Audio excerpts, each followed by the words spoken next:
All right, welcome back, everybody. This is Eric and Chad here with Iraq Veteran 8888.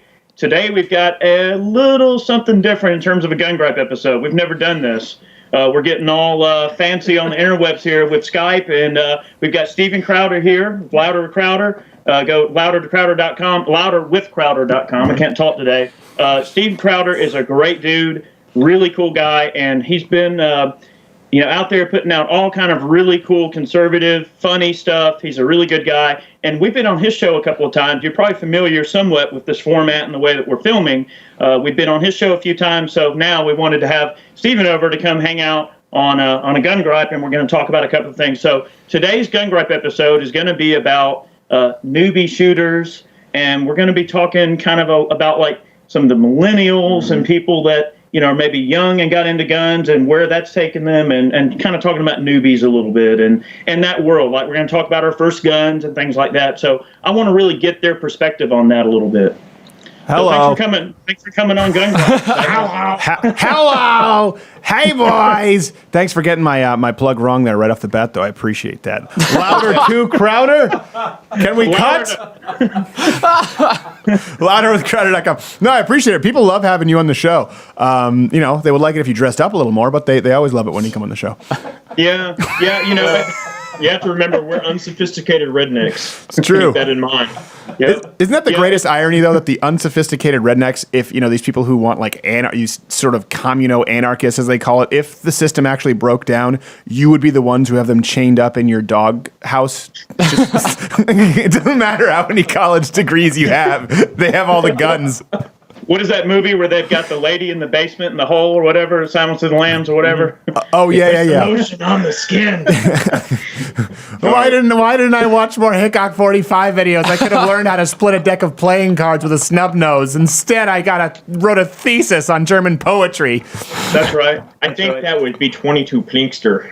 Oh yeah, that would be Dave. Well, this is a little bit of a different format than what we're used to, but Sure. there is kind of a little bit of another reason that you're on the show. This particular, I say show. Listen to me calling it a show. It's not a show. It's Gun Gripes. It's just Gun Gripes. But the reason you're on Gun Gripes with us is because we're going to be getting together this weekend. This is true. This upcoming weekend. The United States Concealed Carry Association, which honestly is probably the reason I've been doing this with them, is that they're probably my personally, again, this is not an endorsement of whatever Chad and Eric think, favorite gun activist, I guess, lobbyist, whatever you can call it, association out there. They really take a hard stance. They didn't soften on, maybe universal background checks. Well, maybe if you take a Xanax, you shouldn't have a gun. They've been really, really good on this. And there are a lot of gun organizations out there that aren't. So it's important to know what they're doing. So we're doing the annual Second Amendment Awards on April 8th. That's in Fort Worth. And you'll be there. Tim Kennedy will be there. We'll have some surprise guests, lots of sketch. I'll be emceeing. So Nake Jerry will be there too. Also some sketches, some stand-up. We'll be giving out awards for Ammo of the Year, Firearm of the Year. And there's a whole conference going on, Friday, Saturday, Sunday, where there are booths. So we'll have a booth up there we'll be selling Mug Club memberships for people who want the daily show, as well as some exclusive shirts that are there only for the event. So it's just going to be a big, fun, overall, just a pro firearm Second Amendment event where fun will be had by all. I hope. Yes. Is that all? Yeah, I'm looking forward to it. Yeah. It's going to be fun. Now, did you guys... We're going to be hanging out, kind of meeting and greeting, hanging out with some folks. Yeah. So we'd love to have you guys there. If you're watching this and you're in the Texas area, want to come by, and make sure to check out the website in the description box below. There should also be a little thing he'll plug in here to give you a little bit more information about that in case you want to come. Are you guys going to have a booth set up there, or how's that work? We're just going to be kind of cruising around, I suppose. Okay. All right. Well, listen, if you need a booth, there. let us know. Yeah, it'll be good. Be a good time. We're still trying to find out if we're allowed to pass out free beer at our booth, because they do that at a lot of conventions, but I'm not sure about the rule with nearby firearms. Perfect timing, because I just cut back on beer quite a bit. There you go. You have to get back on board a little bit there. Maybe build my tolerance back up. That's right. That's right. All right. So getting back into the vein of the gripe, Gun gripes, in case you don't know the way we typically do it, basically we pick kind of a given subject matter and we just kind of spitball at it and have fun with it and try to stay on subject, but it never stays on subject, if that makes sense. So totally we're basically just going to have a chat. So okay. Newbie gun owners, we were kind of chatting with that. With Jared's video that you put out earlier, you were taking him out and he was doing some silly things there. So That wasn't Jared. That wasn't Jared. No, that was Scotty. That was our okay. our Jewish senior producer. Yeah, Yes, I'm Jared. I'm in a box. I feel like a dummy, but anyway, the point is still taken, I suppose. But with that particular video and newbies with guns and all, I mean, yeah.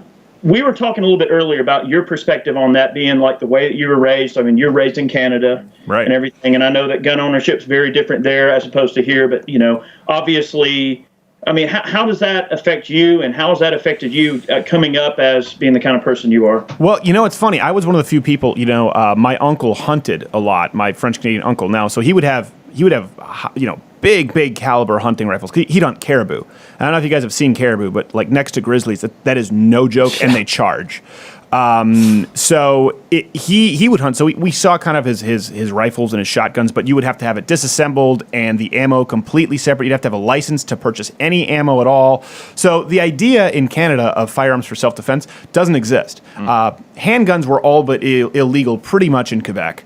I had an ex-girlfriend whose dad had one, and it was like in the magical closet of mystery. Like, hey, my dad has an old World War II handgun, but don't tell anybody. The Gestapo will come take him. Like, it was really, really a big deal. So I was raised without any of them. I had never fired a gun until I was 18, and I was shooting a film in Oceanside, California, of all places. And the first gun I ever fired was a Ruger. Their big single action. Is it Red Hawk? Vaquero. No. It might be like a Red Hawk. I don't know, but it was Black Hawk or Black Hawk. That's it. Ruger single action black. So the first gun I ever fired was a big Ruger Black Hawk. It was a 44 Magnum, and then I fired a Glock 17 that day. So I just thought, wow, this is something that's distinctly, I guess, sort of American. And I was always a pro Second Amendment guy because I was born in Detroit but raised in Canada. My dad always expressed the importance regarding it, especially when we would have another public shooting, and we had a lot of them in Montreal, despite there being limited firearm ownership. So. I got into it later. I wouldn't say like I'm a super gun enthusiast. I have a decent collection, but they all kind of serve a purpose, and I shoot to be proficient, and I enjoy it when, I'm up at, we have a family sort of lake house and outdoor at the shooting range. I have a lot of fun. I don't particularly like going to the indoor shooting range where you have guys next to you just, I don't know, they're playing Mr. Commando. We had a guy literally at the shooting range this last time, I swear to you, we hear, and we look over, and it's a guy with an AK, and he's holding it down here like this, like he'd clearly seen Scarface. And the guy came over and told him that, hey, you got to calm down. He was all mad about it. So anyway, the purpose of this video, if people haven't seen it, they can go to my channel, was Scott, not an anti-gun guy, not an anti-Second Amendment guy, but was raised in a part of Connecticut, an urban part of Connecticut, had just never actually fired one, never been around it. And so the goal was blank slate. What is this like? And a lot of the times, people are a bit afraid to ask questions the first time they go up. So we cleared everything. We checked, we cleared, but we did put the magazine in the handguns and put them on the desk, a gun that they might come across in real life, and said, well, what would you do? So of course you get the experts like, you should never do that. It's like, well, in this case, this is the point to doing that, to see what someone would do if they come across what potentially could be a loaded firearm, maybe isn't a loaded firearm. And it's really remarkable because without any coaching, which is a huge portion of Americans, they've never had so much as someone saying, pull the slide back, drop the magazine. They've never had anyone tell them that, right? That's a huge portion of Americans. They don't know what to do with these things. So that was kind of the purpose of the video, just to show, listen, not make fun of them, but just to showcase the reality that people who aren't really hobbyists in this or involved as activists know much less sometimes than we realize. And I just think it's important to keep sight of that. Plus, it was funny. Obviously, yeah. That's a really clever thing. So, guys, if you check the description box below, we'll include a link to that, so you can go over and check that video out in case you're curious to see, what transpired there. But newbies, on the topic of that, it just seems like there's a lot of, we were talking earlier about it, and you brought up a really good point about some of these young kids that got into guns because of video games and everything like that. Yeah. And, they're hardcore gamers. They play a game and they see their coolest gun that they always wanted to have, and they find out, oh, I can go buy this or whatever. And then they want to go buy the guns they use in the games, which is cool because I guess it does kind of fuel the market and fuel the gun industry, and it keeps, gun makers busy and gives them an excuse to produce guns. It does. But what do you say is like the full turnaround from that, though, like after that occurs? Well, do they become gun nuts, or do they? Well, I think it just depends. I mean, a lot of like these new gun owners, like these millennials and such, they might see guns in video games or see guns out there in the movies and things like that, and they think, man, that's cool. But then their families will just consider the entire subject taboo and be like, oh no, that's bad. That's no. But it takes a little bit of determination to kind of get out there and start hanging around people that are gun nuts. Yeah. Or friends of yours that that have firearms or have gotten into them, whatnot, to seek out some education on the subject and whatnot. Sure.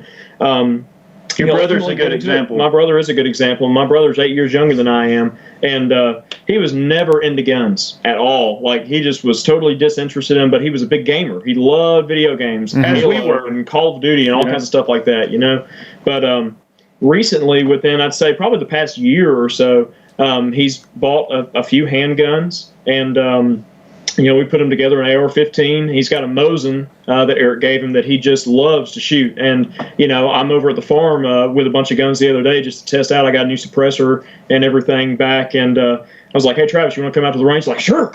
Yeah, he was just excited about it. Whereas maybe a year and a half ago, he'd be like, But I think that's the kind of the heart of the gripe, is that it just takes a little bit of getting into it to really see how much fun guns are and how useful they can be, in the big scheme of things. That's right.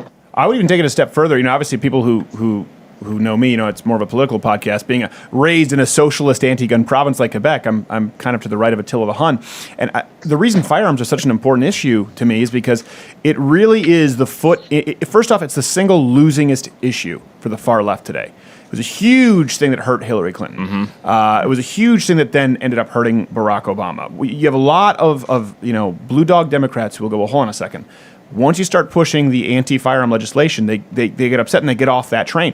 And so let's take politics out of the mix, but it really is kind of that first step in the door of getting someone to understand the idea of freedom, the idea personal liberty. Personal liberty. I mean, well, first off, listen, there is a political party that shall remain nameless that doesn't really believe in personal liberty anymore. I think people can draw their own conclusions. But when we get into that issue, a lot of kids, it starts with, I just like playing Call of Duty. And then they want to go shoot that gun and they think it's cool. If they want to purchase that gun, and this is why we were doing actually #gift-a-gun. We're going to do it with Dave Rubin and probably our producer Scotty.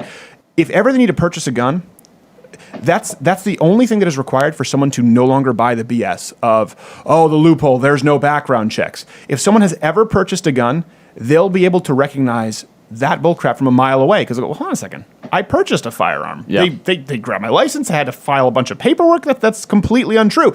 So it is a great way just to get kids aware of personal liberty and constitutionalism, because there's no way around it. You have to, you're hit in the face, right, smack dab in the face with the truth if you purchase a firearm and then you understand the limitations and the laws. I just think it's a great way, probably the single most effective way to bring new people into the fold to believe in constitutional liberties. Plus, it's fun. Well, they also see the lies that have been told to them throughout the years by the political stratum and the media and right. Everything. They just see the lies for what they are and like, wow. I mean, what do I believe now? Yeah. I think it's also a gateway drug in the way that, somebody ends up, buying a gun and then they realize, well, wait a minute, these things aren't just going to jump off the table and hurt somebody. I mean, it's just like a motorcycle. A motorcycle's not going to drive itself off the road and hurt somebody or kill you. You are in control. So it's like, unless it's an Uber motorcycle and they're testing them for self-driving. that occurs within 0.8 miles right now. May not exactly, have too much luck there, but a lot of times people that buy one gun will want to buy more because they'll see, hey, this is cool, and then they start thinking, oh, what can I buy, like a certain type of gun for a certain type of situation, and then all of a sudden you're hooked. That's it. Hey, speaking of which, let me ask you, I was just reading about this. Do you think there's any legitimate reason to have like a 9mm carbine? Like, do you think there's any use for that? Oh, yeah, I do. Well, I mean, any gun is useful, right? But I'm saying, like, do you think if someone were to round out their collection, that's an important one? Because I have a 357 lever action, and that's obviously very different because a 357 out of a rifle is a serious caliber. I mean, you could hunt nearly anything with that, and it's legal, I think, in almost every state now to hunt deer with it. But a 9mm, it doesn't quite increase the velocity as much. So I'm just wondering if at that point, when you see how inexpensive, 223 ammo is or something like that. If it's just better to just skip it. I don't know. I was looking at it right now because I have a couple 9mm and like, maybe I want a carbine. And I thought, maybe it's useless. Like we talked about in the Perfect Pairs videos and stuff before, having a handgun, say like a Glock 17, and then a 9mm carbine, kind of like my little G9 SBR that I have set up. Mm-hmm. Basically, you got the same length barrel, more or less, and I can suppress both of them. They take the same mags, but you get a lot more control out of the carbine, and you can take longer shots with better accuracy and ease. I don't think that it's necessarily a, hey, I'm making a 9mm more effective kind of thing. It's, hey, I'm giving myself a little bit more options for the magazines and ammo that I'm already going to be carrying anyway. So where a 9mm carbine, or let's just say a pistol caliber carbine, would come in really handy is, say, a guy, like you said, owns a Glock 17 or whatever, having a gun that can take the same magazines and the same ammo. Who knows? Maybe your handgun goes down or breaks or something. It's a backup gun that is kind of a force multiplier that can kind of take you a little bit further than what the base handgun could do. Well, and two, I got a buddy of mine down in Florida who's in law enforcement, and he likes the idea of carrying a 9mm carbine that can accept his Glock magazines in his patrol car in addition to like an AR-15, because there may be a point where he needs something just really short and compact that's got a lot of effectiveness at close range. But it's easier to shoot than a handgun. It's a lot easier to control inside and shoot than a handgun. You don't have to extend out. You can keep it really close to your body. There's also an issue of collateral damage is another thing a lot of people don't think about too. If I go guns blazing with an FAL, I mean, don't get me wrong, that's, I guess, cool if that's what you need. But if I go, guns blazing with a full length 20-inch FAL or something, well, if I miss my target, that round's going to go a long dang way before it stops. But right. With a pistol caliber, there's a lot less chance of collateral damage hurting people around you or going through buildings as much if you do happen to have to use it. Well, and also if you have a full length carbine, it could substitute as training for your like 5.56 with a little bit less ammo cost. And also there's 22 kits out there too where you can really take the cost down by changing out your bolt and your magazine. And basically, you've got a 22 caliber carbine that you can train with for pennies on the dollar for the most part. I think it depends on how much you really like that gun design. Like if you like an AR and you love to shoot ARs on a regular basis, I think a 22 conversion kit is an important thing to have laying around, especially you can get used to the way that your gun is in terms of the controls, the way it works, and you're practicing a lot cheaper and not having to spend as much money, and you're getting a lot more trigger time for the money. All right. Well, I love my carbine, my 357 carbine handgun guns combo, revolvers combo. But I don't know. I was looking at the 9mm. Okay. All right. Didn't quite convince me, but interesting conversation. I mean, it is what it is. All right, fine then. It is an option thing, and interestingly enough, I think this actually kind of works its way into this gun gripe is that there are a lot of options, and we kind of discussed in one of the previous gun gripes kind of about the Trump slump, and we'll hit on that just a little bit. In that basically, the gun industry's been suffering a little bit, and we even talked about that a bit on your show when we were on earlier last week. And the thing is, there's so many options out there for the would-be gun person that wants whatever they want, that it can be confusing and a daunting task even to just select a gun. So there's so many options that it's just so much to choose from. There is, and especially if you get into something like, hey, I'm going to buy a 1022. All right, well, which one? There's like 50 different models. Yeah.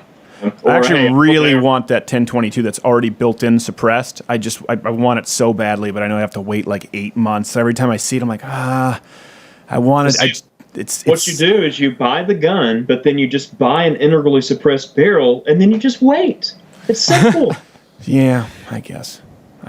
Oh yeah, we're a have it now society. That's one thing that we always touch on in our videos. Like Americans, like we are a have it now, gotta have it society. We can't wait on anything. Like people want it now, and that's why the NFA stuff can be a hard pill to swallow for somebody, because you're gonna be waiting, 9 to 12 months. At this point, maybe if you're lucky, 9 to 12. You pay for everything up front, pay your tax, put your form in, and then you just wait to actually take possession of the item that you own. It's quite ridiculous, but it's just the nature of the beast right now in this current state of the. All right, so with this gun gripe being like about newbies, that we're trying to somewhat kind of look at like the whole newbie thing and getting into guns, not because y'all are, but just because that's what we're talking relative about. newbies, certainly to you guys. Like I don't, as someone who's done jiu-jitsu for years and years, like when people are like, I'm not a newbie. I'm like, well, yeah, if you've been doing it for 3 years, you are. So as far as firearms, we're still, Jared probably, I don't know. I've probably had more time in than you just because I've had firearms for longer, but he's probably more of an enthusiast than I am. But yeah, we're certainly not experts by any means. I don't hold myself out as that. I stand to learn a lot. I'm not worthy. Go ahead. No, it's okay. But what I want to do at this part of the video, I want to talk about everybody's first gun. So the first gun that you actually owned and why did you buy it? Okay, do you really want to hear this story? Because it's a little bit freaky. I do. Okay. I want to hear it all. I swear to you, speaking of which, my wife just decided to come into the studio. You're supposed to knock! So anyway, I swear. So at this point, we're dating. We're at my parents' house, and my at that point girlfriend, who is now my wife, is sleeping in the next. She's in the next guest room. I'm in my old bedroom, and This is going to sound, I'm not like a big guy as far as divine intervention, as far as like that kind of a thing. Like I had a vision, but this was really weird for me. I had a dream that was hyper realistic. And I woke up and I thought my heart was going to jump out of my neck. You know, the kind of thing, wake up in a sweat. I could feel my pulse right here in my throat. And it was a dream of a home invasion. And I remember exactly where I tried to get out, and then realizing that at that point my girlfriend and my mom were back in, and they were coming in through the laundry room. And I remember being able to see them clear as day from me to the camera, and just going, they didn't even see me. There's nothing I could do. They were going in with like knives, like three guys. And I just remember sitting there and I'm waking up like, well, that's not a crazy far-fetched idea. These things happen, especially with the kind of profile that I have. And I remember thinking, I just could have stopped them if I had a firearm. And at this point, I didn't have anything. I just thought, this is just silly. Like, it would be horrible for me to just say, oh, I wish I'd purchased a firearm. And I literally spoke to my girlfriend at the time. I woke her up. I said, I'm going to go buy a gun tomorrow. She said, okay. At this point, like I said, I had fired firearms with my friends, but I didn't own one. And I didn't have a lot of money at the time at all. So I called a local firearms dealer. I said, listen, what do you have that is an inexpensive, just reliable firearm? He said, well, what is it for?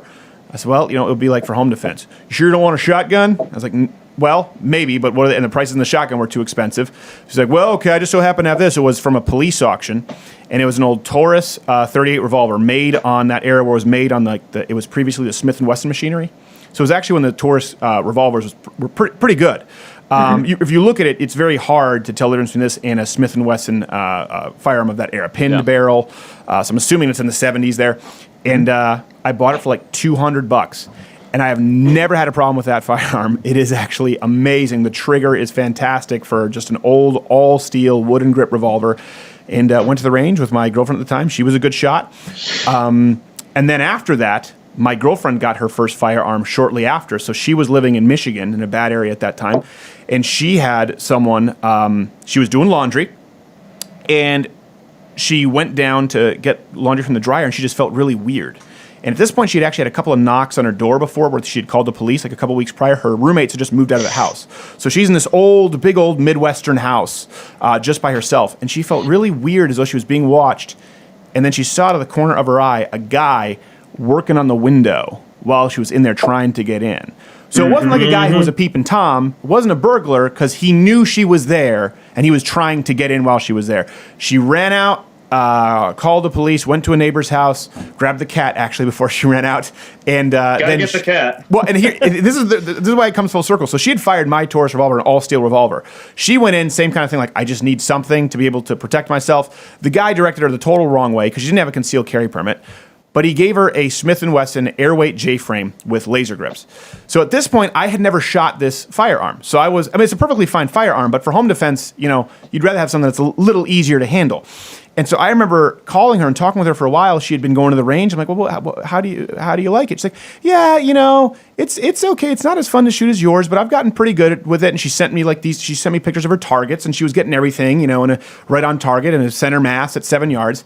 And then when I finally shot it, and same thing with Not Gay Jared, that is the least pleasant firearm to shoot. It's like that bicentennial. It's like just a bomb going off in your hand. It was horrible. It's horrible. I picked it up. I'm like, okay, I'll try it. And 38's through it. Not even plus P nothing. I popped the first one off, and I'm like, I hate this. And so I rattled them all off as fast as I could and put it down. out and walked away. She fired hundreds of rounds through that thing, and she didn't know. So I respected her. I was like, wow, she really can handle her firearms. You ever want to shoot a really unpleasant gun? Pick up a Smith & Wesson model 329 PD. It's a scandium frame 44 Magnum. Yeah, that'll rattle your cage. Yeah, I've seen those in 357. I've never seen them in 44. Gosh. Is that what they're like, anodized black? Those ones? Yeah, they're highly unpleasant to shoot. Let's just say you haven't seen a video because we haven't been able to do a video yet. Where we hit anything, we're working on it. What's funny, I've been looking into that lighter, that Smith & Wesson. It looks like a 1-inch barrel. It's both gray and black. It's like really, but it's actually a 2-inch barrel. It's the way it's made. It's that really, really short snub nose, but it's an 8-round, and it's kind of like an alloy mix frame. But it's still like 23. I think it's like 19 or 20 ounces, so it's not that light, but it is 357. Is that little? Okay, they make that in 45 ACP, don't they? Yeah, they do. Bitty short barrel. They make one of them. Yeah, that's really light for a revolver. I mean, like a full size, like all steel, like 44 mag revolver will weigh between like 50 and 60 ounces. Yeah.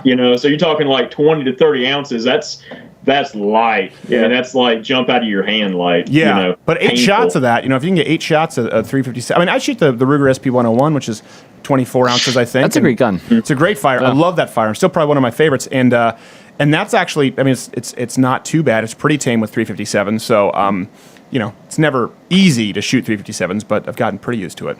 That's good. We actually are going to have a video coming up. He doesn't even know we're doing it yet, but I've been coming up with this idea for a video that we're going to call like the divine ratio of guns. Oh, God. And like the golden section. Yes, exactly. So like talking about like weight to power ratio. I mean, it's just like motorbikes or cars or anything else. Like there's a certain amount of weight, certain amount of power you can get out of it. So kind of like determining what the perfect gun is in the way of weight, barrel length, caliber, and trying to kind of like come up with like an all-star team to put together there in terms of guns, That's a good idea. That brings up a very good point there. Yeah, I think. I mean, I people always crap on me, but I think a really good snub nose, a high quality one with 38 plus Ps. I mean, especially if you look at like Buffalo Bore and this great ammunition out there nowadays, what they can do with it is a great defensive firearm. And really, if you look at the ballistics, you can get a lot more out of the 38 plus Ps than a lot of the 9 plus Ps, just because it's a longer cartridge. From what I could be wrong, and someone's going to leave something in the comment section, but I've seen some pretty good ballistics for a lot less recoil and flash out of the modern plus Ps before you go to 357s. Because 357, you're going blind. Well, I think revolvers are stone reliable too, and that's a good thing too. You're always going to get good reliability out of a revolver. Oh yeah, no doubt. You can't limp wrist a revolver. Well, it's funny you talk about going off. It's funny, Stephen, that you talk about your wife and how she shoots that Taurus so well. My wife shoots a J-frame Model 60. It's an all-steel Model 60 I've got with laser grips on it. That's a great gun. And it's 7 yards. I mean, it's in 38 special. It's not a plus P. It's an older 70s, pin barrel all. But she shoots that gun exceptionally well. I mean, at 7 yards, she stacked like a whole cylinder into about 2 inches. Well, even though that gun's not rated for plus P, you can still run plus P out of it. You could. Want to see a steady diet of it. A cylinder or two, just like, shoot for defense. Shoot them for defense or whatever. But she shoots that gun exceptionally well, and she can't shoot an auto-loading gun as well as she can a revolver. I don't get it. I could just be because I've been trained with them. I shoot a wheel gun better. Do you? Okay, so it's not just me. I do tend to get it more accurate. Yeah, the steel frame, the J frames are really nice. I mean, I don't know if I think it's a J frame. The Ladysmith is a great little firearm, but to me that would be the perfect firearm if it had that 6 or 7 capacity, which they can now do.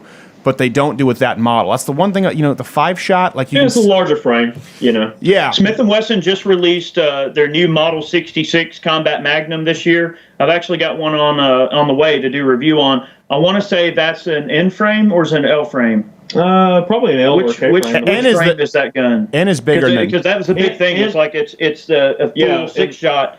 An end frame is a standard like 29 or 629 frame, 6-shot 44. So the Combat Magnum's a 5-shot. I want to say it's either a K frame or an L frame, because that was a big thing of the Model 69 Combat Magnum was that was an L frame 44 Magnum, but this is a 357, so it's a 6-shot L frame, I believe. And it's small. Oh yeah, it's a nice compact gun, and it's a 6-shot, and it's got a full lug, good weight. Send it to me if you don't want it. Well, we'll see. So, all right. So those are your first guns. What about you, Jared? What was your first gun? My first gun, I did what you should not do with guns. So I started working for Steven. I grew up around guns, but never had guns. I was never really interested, honestly. And then I started working with him, and I'm like, oh gosh, a lot of people hate him. And even though they may not hate me right away, chances are, I'm going to be near him enough to think, oh gosh, this could go down really bad for myself. So I thought I need to get a gun, and you guys probably got this before. I had the itch to buy a gun. I'm like, I just need to buy a gun right now. I got the money in my pocket, so I walked in, said, "What's the best one for this, and this?" Had a few parameters. The first time you did, I was there with you. Remember? Were you? Yeah, at Ace Hardware, and Ace Hardware. Yeah, they had guns. The Kel-Tec 32. Yeah, I'm like, and I knew enough to know. I'm like, I don't want that. But so I went into Gander Mountain, nice guy at the counter, and I said, this is what kind of I'm looking for, and he pointed me toward the Smith & Wesson Shield. And I did what you're not supposed to do. I'll tell everyone who asks me now, what should I get? I say, go to the range, pick out, once you kind of boil down revolver or semi-auto, if you're going to be, concealed carry or just for home defense, size differences. I say, then just try like, here's like 4 in the same category. Try them all, test them out, see what you like, see what you don't like, and then buy based on, some of that experience. I walked out with this gun, and I got lucky. I honestly, I've still tried guns after the fact next to mine, and I have consistently preferred the Smith & Wesson Shield over all of its competitors. So Another Shield convert. Yep, Shield convert. I love it. I love the Shield. It's one of my favorite guns. There you go. It's right here. We actually have a review coming up soon on the ported 45 Performance Center Shield that just released. They started shipping them like around mid-February, but it's a while before they end up getting like trickle out to the actual stores.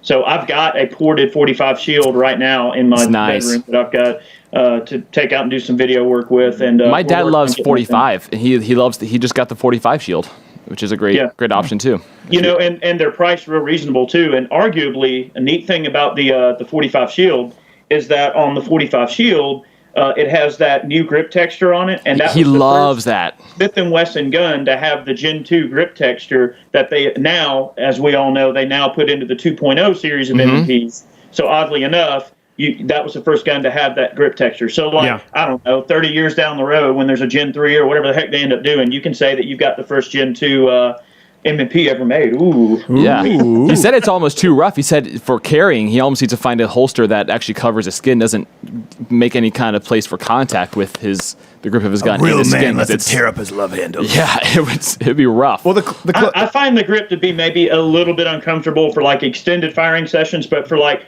pulling out of a holster and go to work, who cares? It's going to be over in 7 shots and a big deal. Well, the closest thing I have to that is, as far as a single stack 9, is I have the Walther PPS. I have a SIG P938, but that's substantially smaller, and more expensive. Yeah, and more expensive. But I will say, and the Shield is great. The Walther it's like glued to my hand, and it's almost like firing a full size. It's a little bit bigger than the Shield, but it feels a lot more like firing a full size fire. Like I could fire hundreds of rounds at the range through that, and it's just really. And that's why I always have to tell people, new shooters who I come in contact with, I said, you got to try them, because like what fits my hand may be terrible in your hand, and what fits his hand may be terrible, or great for, horrible for him might be great for you. You just don't know until you try them. Hands are unique, and you just have to try them to know. I will say this about the one thing that Walther's got going for them is like their ergonomics on their guns are excellent. That's one thing they definitely have going for them. Well, and the triggers, obviously, but but I will, because I pretend to prefer revolvers, and then I have a full size 9. But I will say with the Walther PPS, it's not this way with my SIG. Shooting the heaviest sized bullet out of it seems to be easier. So there seems to be a point of, because velocity is diminished so much, I think at 158 grain out of there, it was easier than 115 grain out of that PPS. It was much more of a slow kind of pushback as opposed to a snap. Yeah. And you probably shoot that more accurately, don't you? Yeah, I do. I definitely shot the 158 grain more accurately. And I guess at that point, you're probably you're probably getting closer to more like 45 type ballistics, which is still obviously not as big, but slower.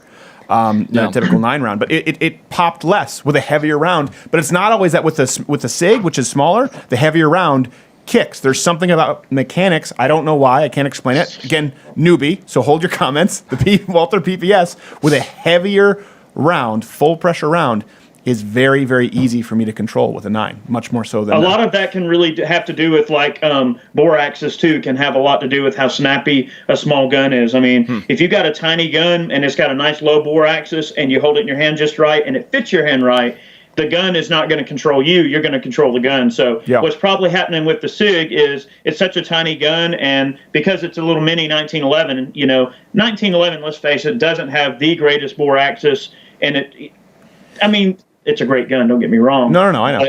The gun's probably slapping you around a little bit because it's a tiny gun. But the Walther has a pretty high bore axis, and again, it wouldn't explain why the 115 feels so much snappier than the heavier the heavier rounds. I don't know, but we told you about that. I had the CZ because everyone talks about that. Jared knows I was thrilled. I got it, very lightly used, and it just would not work properly. It was constantly jamming. Steel ammo, aluminum ammo, brass, and that has like the low bore axis is one of the big selling points with that frame, and it just, I had bad luck with it. I know they're great firearms. I just maybe got the one lemon in existence, but it was just rough. It could even be the powders they're using. Like a really light bullet would require a really fast powder. So like when they load that at the factory, it might have a really snappy powder that gives a snappier impulse.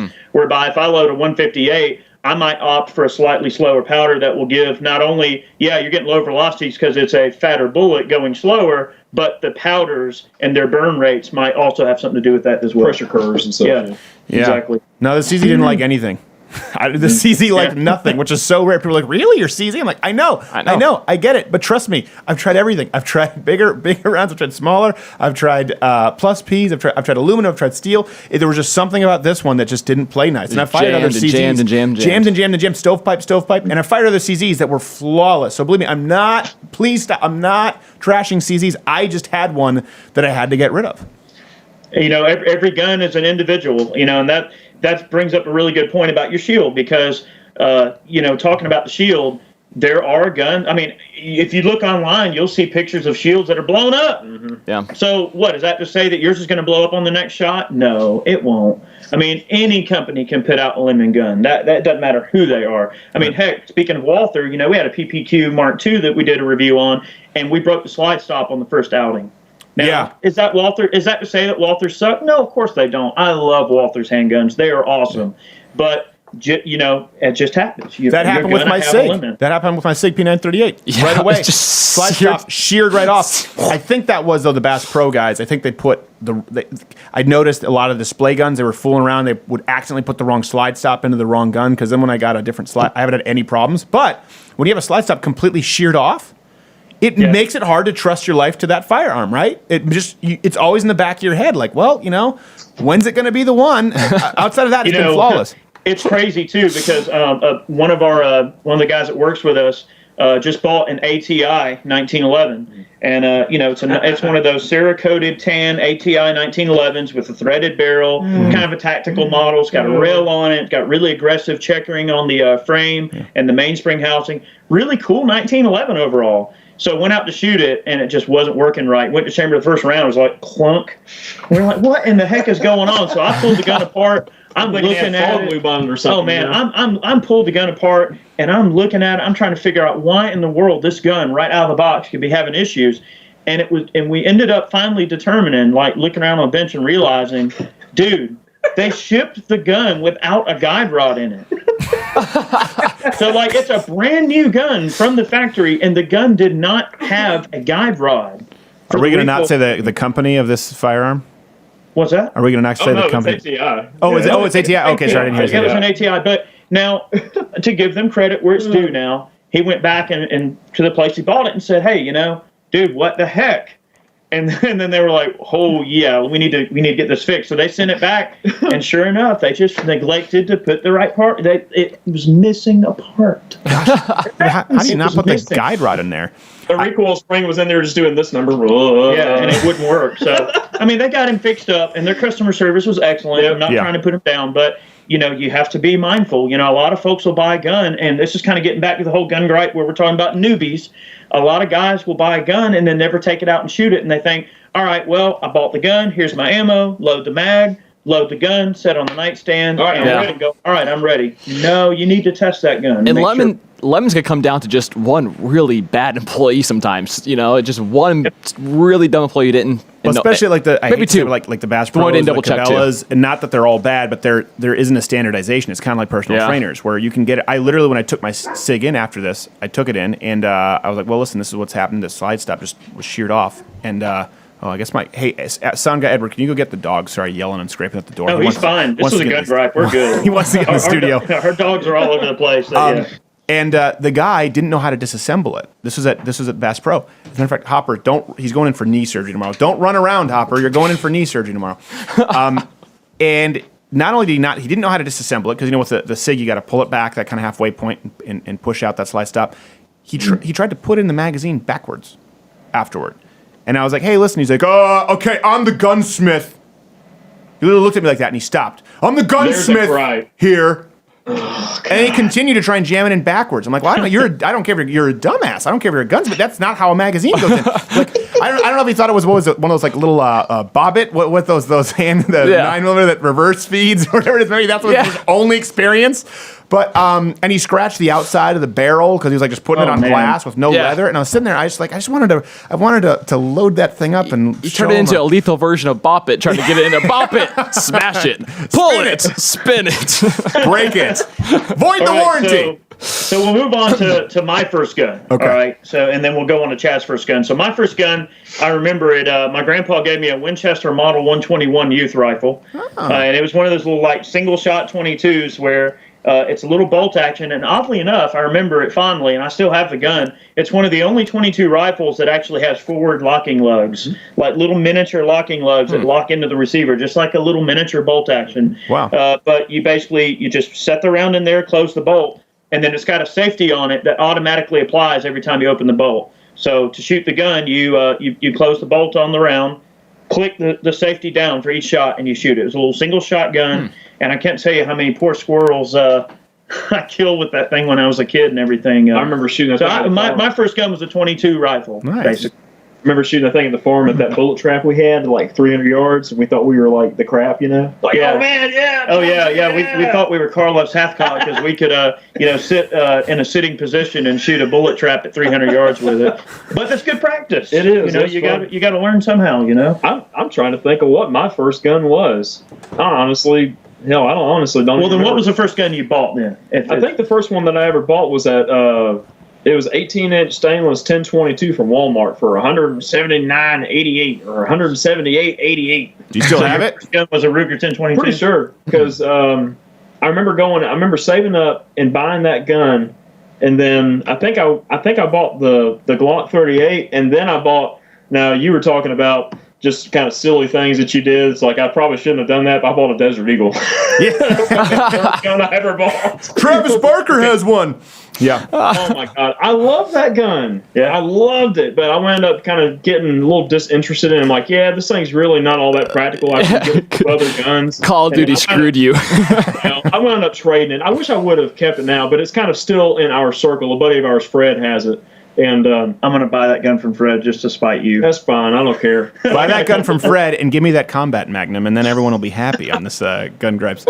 But I bought I traded that gun in. I wound up getting like a Smith & Wesson 686 Plus. It's one of the full 4-inch barrel, 7 rounds, 7-shot, 357 mags, and I love that gun. Is a straight shooter too. Love that gun. Well, my most accurate gun is a Smith & Wesson, a 5.81, which is it was their combat Magnum pistol they made for police officers. It was in the early probably the best production revolver ever made. A lot of people don't know about it because the reason it was made, fixed sights.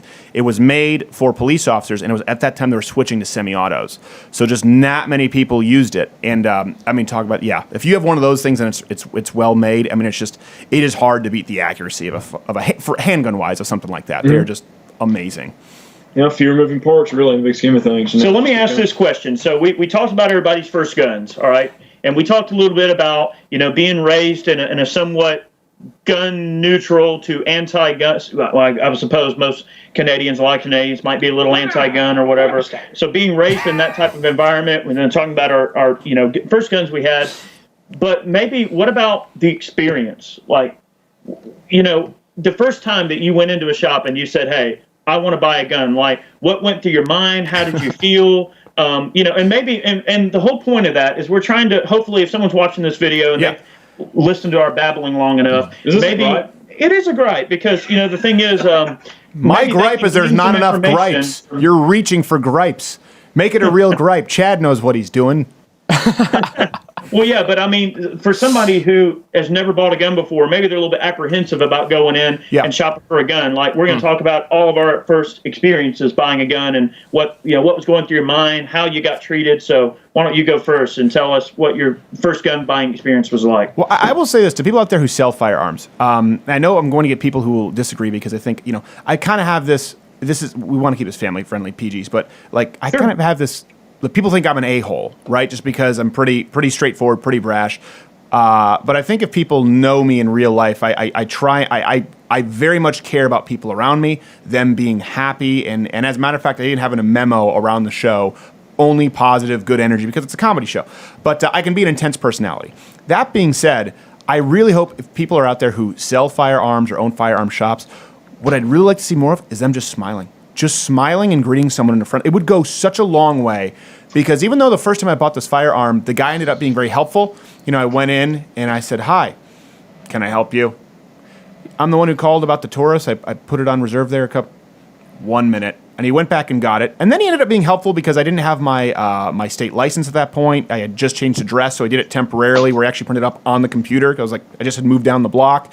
But if he'd have just come in like, "Hey, how can I help you today?" "Oh yeah, absolutely. Is this you said it's your first firearm, right? Well, yeah, let me show you." If they just had that attitude, they kind of have attitude of, until this guy proves he's not a moron, I'm gonna be mad. Yeah, exactly. Like this, like they're very suspicious of you until you prove you're not completely stupid. And sometimes you go in the first time with stupid questions. You are kind of stupid. It needs to be okay for someone to be.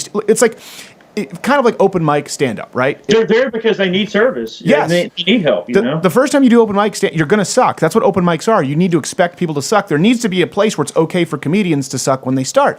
Well, there needs to be a place where it's okay for people to be stupid and learn. And so people working in the industry need to be happy working with completely ignorant people. That they need to find joy in that. And there are some people who I've encountered who genuinely do, and it makes such a difference where you can tell, it's a joy for them to teach people. Or, "Oh, is this your first fire? Oh, you don't? Well, let me explain this to you." Just like a great teacher in school. So that's the first thing I would like to say, because that wasn't necessarily. Yeah, go ahead. Ignorant people walking in the door should be seen as a victory for exactly the gun community. Just like my view is for every single public school teacher, their goal is at the end of the year, every student should be getting an A. Now, I'm not saying that's going to happen, but that should be the goal of teaching. Now we've done testing, and we've done ways to, bell curves, or our grades were too high in my English class my senior year, where they don't want enough kids to get A's. So the same thing with firearms. So my first experience, I was pretty intimidated. The guy ended up being helpful, but wasn't super friendly. And yeah, I'll be honest. I felt kind of stupid because I didn't know a whole lot. I just, and if someone like me who was an advocate for the Second Amendment, who was a supporter, but didn't know a lot in this age, we didn't have channels like yours as prolific, back then. I really just wish I would have been treated the way I would treat someone who was new to comedy. Well, nobody should ever have to go into a given establishment and feel like they're being a burden on somebody to do their job. And it shouldn't be one of those things. It should be the other way around. It should be the person in the shop who's going, "All right, what can I do to make sure this person gets what they need?" And you can tell the ones that really care about it. And another interesting point, you mentioned guns and everything like that. It's the same thing. Like, I've been doing some motorcycle shopping lately. Wanting to get a motorcycle, and I went in the Ducati dealership because I've been looking at the Ducati Scrambler. It's a cool bike. Sure. But then the guy's like, "What do you ride, brah?" And trying to act like, yeah. Like what? Because I don't own a motorcycle, I all of a sudden don't know anything about motorcycles. I've been riding dirt bikes my entire life. Just because I don't own one doesn't mean that I don't know how to use a motorcycle. You should have just said your mom. Look down on you. Oh, yeah, exactly. What do you ride, brah? Your mom. When she's thin enough. But it's like they look down on you because you don't have a whole garage full of motorcycles, so why should you want this bike? Like Jared was talking about, a person walking to a gun shop, they're a blank slate, and they're going to take that experience and the influence that was given to them, and they're either going to see it as positive or they're going to see it as negative. I mean, that's a gripe right there in itself. That's right. That the folks behind the counter, which we've talked about in the past in videos, but the folks behind the counter, they need to be a very positive influence on these people in order to further the cause of the Second Amendment. They're the first link. They are. They could be literally like the last link between that person being pro-gun and that person being saying, you know what? Yeah, I was right. These guys are, what, and I don't want nothing to do with it. Yeah. So that's a very valid point. I mean, like you in the motorcycle shop, you go in there and you expect to learn some things and shop around and gain some experience, but what do you get? You just get some hostility. I get looked at like I'm from Mars because I'm asking about the seat height. It's a legitimate question. Like, it's a spec. It's probably one of the most legitimate questions there is. I mean, I'm a motorcycle. I haven't ridden mine in a long time, but I had a Yamaha Maxim, an 82, either an 82 or an 84 Maxim 650, which for people who don't know, that's kind of the last era of they're standard bikes, but they look like cruisers, but really were calibrated like sports bikes. I mean, that thing would do 0 to 60 in like 4 or 5. It was a fast. Fast? Yeah, for a 650. Yeah, for a 650, it's fast. Now, of course, you have to rev it higher, but that was an unbelievable bike. A little small for me. It was just a little cramped. But and my father-in-law has always ridden Triumph Bonvilles, and there can be some real arrogance in the motorcycle community as well. Anytime you get into something that's seen kind of as niche, there's going to be someone who knows a lot more than you. Firearms are just different, though, even to a different level, I think, because I know people who I had a person ask the other day ask me, do guns ranges, do they rent? Can I it seems like a dumb question, but do they rent firearms? I'm like, yeah, most gun ranges, actually, most good ones have at least some sort of selection of. Yeah, that's not a dumb question. And for these people like to go into one of these places, to go into a gun range to learn, to go into a gun store to purchase something, or to even ask basic questions, sometimes they muster a lot of energy and a lot of just like nerves to gather themselves to go and do that. And that first experience can set them off on one course another. Walk out with your tail between your legs, pretty much, and never come back. Yeah. Jiu-jitsu is what was yours like, Jared? Like going and buying a gun for the first time. What was that like for you? I went and I asked a lot of questions. I think I actually went and came back a couple of different times. The Kel-Tec 32 guy at Ace, not super friendly. Yeah, not super friendly. I went to a different place, ended up talking to a really friendly guy, and he pointed me in the right direction, and I bought my firearm, did all the paperwork, took I think almost an hour to get through it all. And I went home, and I'm not joking, I didn't know enough about it. It sat in a box for weeks. It had that little orange thing, stuck still in like the slide. I'm like, I was terrified. I'm like, I don't want to pull it out. I'm not sure what's going to happen. It's kind of like when somebody goes and buys an exercise bike that requires assembly, and like it's sitting in their living room, and they keep looking at it. Exactly. Every day, I reckon I'll put that exercise bike together. Exactly. And no joke. I learned how to operate my firearm from YouTube. I watched you guys' videos. I watched a bunch of Higgok videos. I'm just a slew of videos about just basic firearm ownership and basic handling of it, to the point where like I felt like I was very comfortable with it. I'm like, oh, this is how this works. This is how, and I realized this wasn't as scary as I thought it was. I went out to the middle of nowhere, fired off a bunch of rounds, and I was comfortable from then on out. In fact, I went and eventually did the handgun class. Was my backyard. So sorry about that. Eventually went to a basic handgun course at my local range, and I would say 85% of it I already was very familiar with and comfortable with, because I had YouTube. YouTube played a big role in me becoming a firearm advocate and comfortable and knowledgeable with firearms. And then you came back like a smartass and told me, only queers teacup. I'm like, at this point, I only owned a revolver. And he's like, and you shouldn't stagger, only like this to make your chest the biggest target. Just all of a sudden, he was the expert. We're going to revisit that, because we talked about that when they were on a channel last time. I've got like a ton of comments about that, and people say one of the big reasons people stand, they square up to the targets, because a lot of times it's law enforcement or military, and they have to square up with their vests to their attacker, because you have holes in the side of everything. You're centering the armor up to the threat. Yeah. So a lot of it's to catch the bullet, and a lot of it is because if you're not wearing a vest, it actually better chance of it not puncturing as many vital arteries and stuff, arteries and organs. Engage modified Weaver stance. Yeah, that's right. It doesn't make sense. It doesn't make sense to me. It doesn't make sense to me. It doesn't make sense to you because you hold me out in front of your targets. That's why you don't think about these things. I just throw him like Captain America's shield, only he doesn't bounce back. Shield. Well, it's like it's very similar with jiu-jitsu. So I think a big portion of this, and then sorry, it's your show, but I think a big thing is just people need to be, obviously as a Christian, sort of this idea we call servant's heart. If you're going to be working in the firearms industry, effectively, this is like missionary work for you. You are looking to teach people and create more responsible firearm owners. That should be your goal. If it's never looked at it that way, but that's a valid point. Well, that's what you guys do. I mean, whether you mean to or not, you come across as approachable, friendly. You genuinely want to help people, as opposed to a lot of these tactical channels where it's like, I wouldn't be caught dead with a 9mm. Those kinds of things. So, that should be your goal. If you have chosen to go into firearms, whether it's manufacturing, whether it's selling, goal should be, exactly the people I'm talking about too. Your goal should be to create new responsible firearm owners. And then on the flip side, I just think if people went in and like, how often do Jared and I, you hear us say treat me like an idiot. I don't know anything. I'm perfectly fine when it's an area where I'm not knowledgeable, accepting it.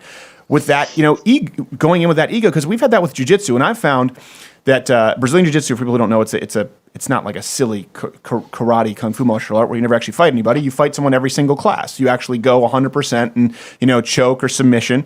And the biggest determining factor in someone coming in and coming back is, did they have a pleasant experience with someone who wanted to teach them? You have a lot of guys who it's this old school mentality of, we're just going to kick their ass because that happened to me. And if they can't come back, they're not tough enough. Well, hold on a second. Some of these guys aren't professional fighters. I've trained with UFC champions. And actually, a lot of the UFC champions don't have that ego. They're the guys you want rolling with a white belt because they're really gentle and they don't need to, spaz out. A lot of the times, it's the never was people who are really, really aggressive in jiu-jitsu and they like to smash the white belts because, take it out. They can still teach you what you're doing wrong without completely, exactly destroying you. And I always taught people, when I would be kind of filling in, if I'm not a high level or anything, but I'm good enough to act as a fill-in coach when they were gone. And people would say, thank you for teaching it to me that way, because I wish that I had been taught that way. I had some bad instructors who just, made everything hurt and would just rub my face raw and make it really unpleasant because I thought it was toughening me up. But the truth is, I would have to go back on Fox News, the next day, and they'd have to cover up a black eye with makeup. And I'm going, you know what? No gain. Yeah, exactly. That's not. There's training hard and there's training smart, and it's the same thing with firearms. There's a let him do it on his own. There's the hard way, and there's the smart way. And I wish more people would just think, let's just try and be efficient and smart and go with the goal of creating more responsible firearm owners. That's what I want to do. I want to see more people out there with firearms, more people who are able to combat the false narratives and the arguments from the media. Yep. I don't care if they have a collection, and 80,000 rounds in their house and a bomb out. I don't care about that. I just want more responsible firearm owners.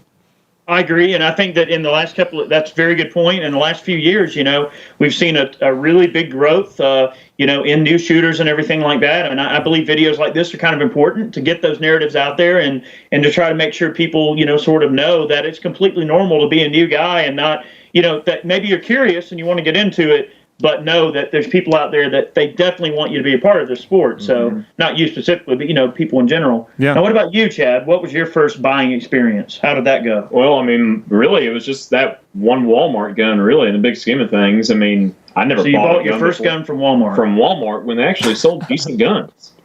Yeah, I remember I was a Canadian. Supply of ammo. It was weird to me. That's a very stereotypical redneck thing. I'm gonna go out to Wally World and get myself a gun. They're gonna take my woman there for a date. Yeah, but get me some PBR, boy. Oh wait a minute, I was too young.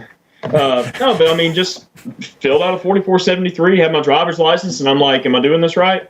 And the guy was really friendly. Oddly enough, for being just a big retail chain, but I've met some people that work back in the gun departments at Walmart that are real turds. But then I've met some that are really passionate about their job. They work retail. People are people. I know retail. I worked in retail for 12 years. I know all about it, actually longer than that, really, if you count Old Navy when I was a teenager. But, it's definitely a pain in the butt to deal with people. But, sometimes, you get good guys that just know how to handle folks. So I think what is safe to say with everyone's experiences here, and I'm pretty sure some of the folks that are watching and listening to us maybe can agree with me here, is that people are people. It doesn't matter if you're going to buy a motorcycle, if you're going to buy a gun, you're going to buy a car, any retail situation where you're dealing with a salesman, you're going to deal with people that are over it and don't want to be there, and you're going to deal with people that love their job and want to sell you things. They wake up and they just hate life, Yeah. Yeah. Some people love it. You can tell some people that love their job, and like I bought a boat one time, and, the guy that I went to buy my boat from, he said that, the reason he sells boats is because his dad was a boat salesman and owned the place, conveniently enough, I suppose, owned the place where, he was, selling all the boats and everything, and a family business. And I could just tell that dude loved nothing more than to get up that day and go talk about boats all day. I could tell that, and that made me want to buy a boat from him, even though their prices were a little bit higher. Mm-hmm. I wanted to do business with him because I could see how passionate he was about, being in watercraft, Yeah. My first experience with buying a gun, I'll be really short and sweet on this, but the day I turned 18, I went to the Army Navy store there off 42, mm-hmm. and on Russ. It's been there forever. It's been there for a good little minute, but Russ up there at mm-hmm. 42 North. I bought my first gun from him. It was a Ruger M77 Mark II all-weather, and I recall it being a really fun experience. It was great. He was really friendly. You know, he wasn't trying to be pushy with me at all. I had a limited budget, so I had to pick something that was within my budget. Well, you went shopping for an AR. Yeah. You know, but you wound up with the I wanted an AR, but I couldn't afford it. Yeah. I mean, I didn't have a lot of money saved up, but I was able to get into the gun that I needed, that I felt I needed at the time, and it was my first gun. And Russ was really, really patient with me. He wasn't pushy with me at all. Let me look at anything I wanted to look at. It was a really pleasant experience, and I still do business with Russ to this day. Yeah, we all do. Oh, nice. I mean, Over there, so I still buy guns from him even after all this time. So he's such a good dude and really nice guy. What was your most what was your most negative experience? Is a question. Sorry, I'm going on long. But for me, it was at Bass Pro when I bought that SIG. It was the only place that had the SIG, I think, with the extended magazine.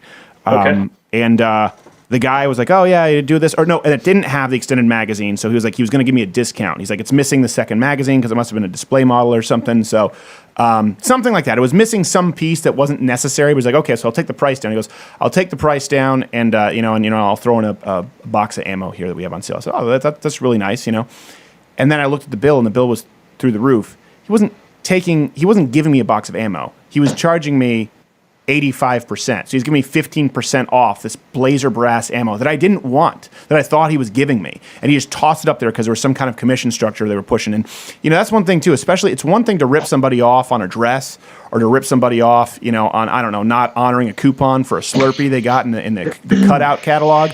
But to do it with someone who's purchasing a firearm, it really left a sour taste in my mouth. And anytime someone tries to take you for a chump, I told him, at this point he'd already charged me and didn't tell me. And I said, you know what? You could have told me you were going to charge. He's like, "Oh, I gave you a great price." I said, "Yeah, but that's not what you told me. You said you would toss in the ammo." So why is every bad person that you talk about sound like Rocky Balboa? I don't know. This is just me mocking. My whole theory too is I've had people with sports, like ultimate frisbee. One time a guy was like, "No, that's not how you do it," and he was really treating me like I was an idiot. And I was sitting there like, man, I could strangle you right now. You would be unconscious, poop your pants, and you wouldn't even know it before it happened. Because that's my thing. That's my ultimate frisbee, is choking people. That's what I do. That's what I do for fun. And I just remember, anytime, I just remember anytime someone treats you like a moron, you're ignorant. That's what I'm just like, hey, I'm an idiot. Treat me like an idiot, because at some point the shoe's going to be on the other foot. And you're going to be the expert, and they're going to be the idiot, and they're in your house. So I just try to if ever I go into someone else's house, honor them, you're the expert, completely defer to them, because I know that I'll be in that position, and when I am, I try to be nice to someone. And you might be in that position for someone else one day. You know what I mean? You might be a person that now you're really good with guns, and you're an expert on guns, and someone else is going to come to you for knowledge, and you'll be that person to be able to help them out when they need it. So it all comes around. I mean, that's perfectly normal. It's a nice way. You had any bad experiences? I really haven't had that many bad experiences with buying guns in the big scheme of things. I mean, if I get the feeling that the shop's just not wanting to deal, or they're just being a bunch of turds, I'll just be like, bye. I'm gone. I don't even let it become an experience. But I mean, really, the thing that I can think of in most recent time is actually a story that I told in a recent video that we did. But I was buying a gun from Gander Mountain. And it's one that they had been sitting on for a long time, and I've been waiting on them to get past that 6-month threshold that they have to have before they can discount guns, used guns.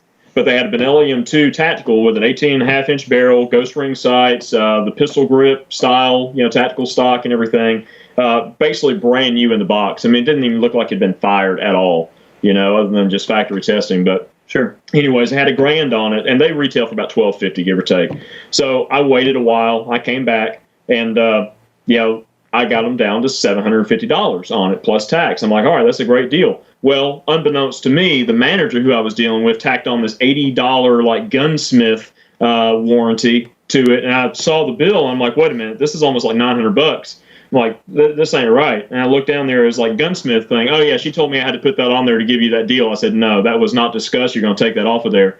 And the manager came back over. I said, look, if you want me to pay you for this gun, I will pay you for this gun, but I will not pay your gunsmith fee. If I have an issue with this gun, I'm going to take it to my legitimate gunsmith, not your 3-hour sit behind a computer gunsmith, and knows everything about every gun on this counter. I'm going to take it to my 26-year plus veteran gunsmith that I've personally been dealing with for years. Yeah. And she was like, okay, all right. I'm like, you try to slip something like that under the rug again, I said, I will never do business with this place ever again. Fair enough. Fair and enough. that was just kind of sour. I'm like, so knowing what you're getting into before you get into it. Yeah. Like, hey, just be honest. You know, if say, hey, well, I can't give you this price unless I put this on there. I mean, that would have been fine. I would have said, well, you know, I don't think that I need that. You know, do you think that we could work around that somehow? Like maybe give you $800 for it. All right, well, that would be fair, but don't just try to slip it under the rug and pull the wool over my eyes. Yeah. Yeah, that really pissed me off. Big time. I understand. Yeah.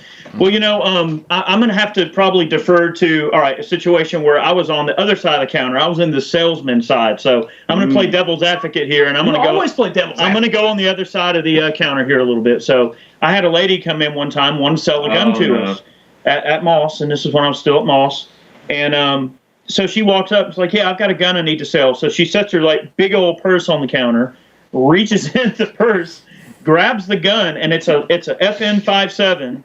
Okay. Loaded with the safety off and her fingers on the trigger. She's like, I want to sell this. And Oh my gosh. does this number and puts it on the counter with her, and she sets it on the counter. I want to sell this, and has it like pointed right at my gut with her finger on the trigger with a round in the chamber, live gun with the safety off, and she was carrying it around in her purse like that. And I maintained my composure, but I kind of saw what was going on. I said, first of all, get your finger out of that trigger guard. Second of all, give me that gun. And then I pulled the magazine out. I'm like, it's a hot magazine. Then I went, it's a round in the chamber. I'm like, and I looked down, and the safety's off. So, like, you brought me a hot gun. I've heard that happening before to other people. With your finger on the trigger. Yeah. Like, how ignorant can you be? And, I was polite. But I was also kind of like, look, lady, you know, you need to practice a little bit of safety here because, you know, you're in a public place and, you know, shooting me is one thing or shooting yourself's one thing, but shooting another customer in here or an innocent person that doesn't need to get shot, that's not good, you know. And I explained to her she's being very unsafe. Yep. And we actually wound up buying the gun from her, oddly enough. But she was... It was your civic duty at that point. It was your civic duty. Once she understood what she did, she was very apologetic. She understood. Yeah. She was like, oh my God, I can't believe I did that. I'm like, yeah, but she wasn't thinking about it. I understand. She wasn't trying to be malicious about it. Well, you weren't a turd about it either. You know, you were just kind of like, exactly. Hey, you know, so this is... It can kind of go, I guess the point I'm making here is it can go both ways. Yeah. And that goes back to what we talked about earlier about the composure, like across the counter and everything. You go into the shop. I mean, if you would have been just like, hey, no, get out of here, blah, blah, blah, you know, then she would have probably never sold that gun to anybody.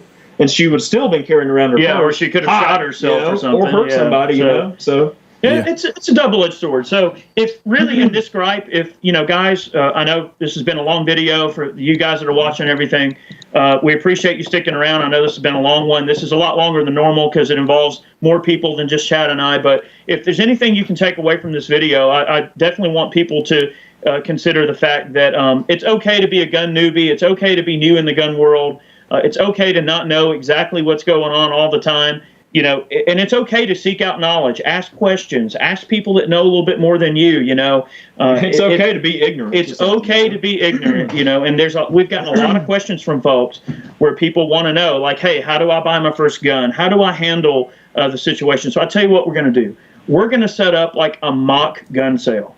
All right, we're going to go into probably Moss. I would imagine it's going to be a place we can get away with it, but we're going to do like a mock gun sale at Moss, and we're going to go through everything from start to finish to show how a typical gun transaction is placed, and that way maybe some of you that are wanting to get into guns, or maybe you have someone, maybe you've already bought a bunch of guns, but then your buddy wants to buy one, he's never bought one. Yeah. Maybe it could be a video that you can like send over to your buddies where they can watch it and kind of get an idea of what it's like. And oddly enough, there's like these guys that'll film themselves on motorcycles. Yeah, I've been looking at motorcycles recently. So it's a really good way to compare it. And there's these guys that will actually film their like motorcycle test on their helmet cams. Mm-hmm. And that way people can see like how the test is taken. And it helps people kind of alleviate that little bit of tension they might have had, like, because some people are nervous test takers. Mm-hmm. Yeah. So kind of nice to be able to just see someone do it and they go, oh, that's not so bad. So it's the same way with buying a gun. Some people might be nervous about it and not understand that it really is just very simple, and they don't understand how easy it really is. And you guys can see our poor acting ability. Yes. Hi, I'm here to buy a firearm. I would like to look at your Glocks. Well, hello, Chad. I am Eric. I am the gun salesman here. Oh, hello. Nice to meet you. Nice to meet you. Good. Thank you. But yeah, hopefully we drove the point home there. And guys, we really appreciate y'all being on Gun Gripes with us. We don't typically do. We don't really have a lot of guests on Gun Gripes. We were having technical difficulties earlier. I'm like, is it on? Is this camera working? Oh my God! It says 1080, but it looks like crap. What if I shoot it? Yep. But we don't do this kind of thing very often, but we hope that you guys really enjoyed this video that are watching and everything. And Steve, Jared, thank you guys for being on Gun Gripes with us. We would love to maybe do this again. I know we kind of went out a little bit far out into outer space a little bit. That's okay. We never script this stuff. There's no cue cards. No. We just go wherever. We just go where the gripe we takes go. us. That's right. Nice. No, yeah, absolutely. Well, thanks, guys. We appreciate it. And, well, people will be watching this on the internet forever, but we'll see you April 8th for sure. Absolutely. I'm looking forward to it. We'll see you out there. And, guys, thank you very much for watching today's video. We've always got a lot going on, and we appreciate you watching. And we'll catch you next time. We got a lot more on the way. We'll see you next time. See you guys.